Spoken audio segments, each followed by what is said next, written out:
J'ai été appelé aujourd'hui avec le gouvernement pour venir éclairer la représentation nationale sur le plan de sécurisation intégrée des élections que nous venons d'adopter et en même temps aussi donner des informations sur la poursuite des opérations d'enrôlement des électeurs dans quelques parties du pays et également à l'extérieur du pays.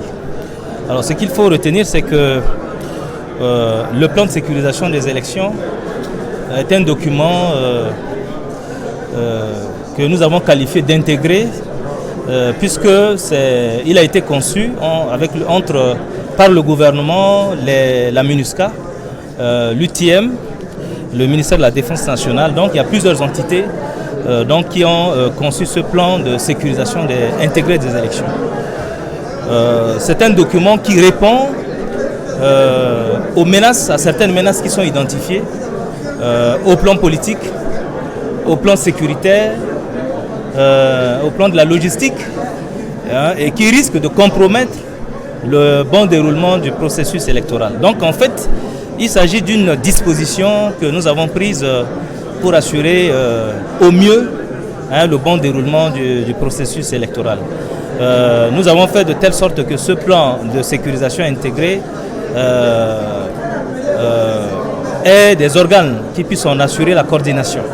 Donc il y aura un comité stratégique que je vais présider, assisté du représentant spécial du secrétaire général des Nations Unies. Il y aura un comité national qui assurera le suivi. Et au niveau des préfectures, donc, nous aurons des comités préfectoraux et sous-préfectoraux de mise en œuvre de ce plan de sécurisation des élections. Dernier élément, dans ce plan de sécurisation, nous avons prévu d'assurer la sécurité des agents de l'ANE qui vont travailler sur le terrain, également la sécurité de tous les candidats aux élections présidentielles et législatives, de manière à ce que le moment venu, leur déploiement sur le terrain ne puisse pas poser de problème.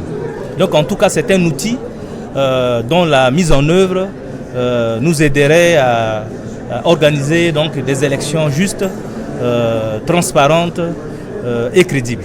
Mon rôle en tant que Premier ministre, sous l'autorité du Président de la République, c'est de venir devant le Parlement et d'expliquer, de dire la manière à laquelle le gouvernement travaille. Et je le dis avec conviction, d'autant plus que c'est ce que nous faisons. C'est ce que nous faisons avec beaucoup d'objectivité, malgré les difficultés. Et donc, c'est ce qui justifie donc, les clarifications que j'ai données. Mais je vais profiter de votre micro aussi pour dire une dernière chose, c'est que ces derniers jours, il y a eu beaucoup de réactions de la part d'une partie de notre opinion. Il y a des photos, des images qui ont été diffusées sur les réseaux sociaux, montrant certaines personnes qui ont fait l'enrôlement, qui se sont inscrits dans l'arrière-pays.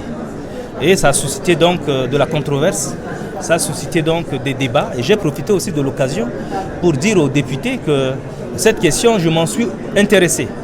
D'autant plus que j'ai donné l'ordre au ministre de la Sécurité, le ministre de l'Administration du Territoire et au ministre de la Justice de me faire toute clarification sur l'identité donc de ceux-là qui ont fait ces inscriptions.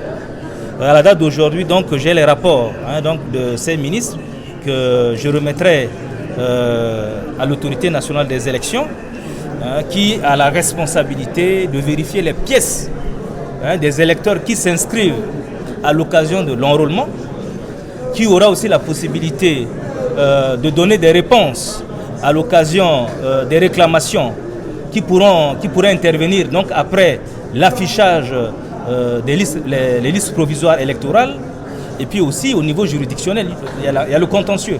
Donc si un Centrafricain pense que X personne qui s'est inscrite n'a pas qualité pour le faire, donc nous aurons toujours la possibilité de rattraper ces genres de situations.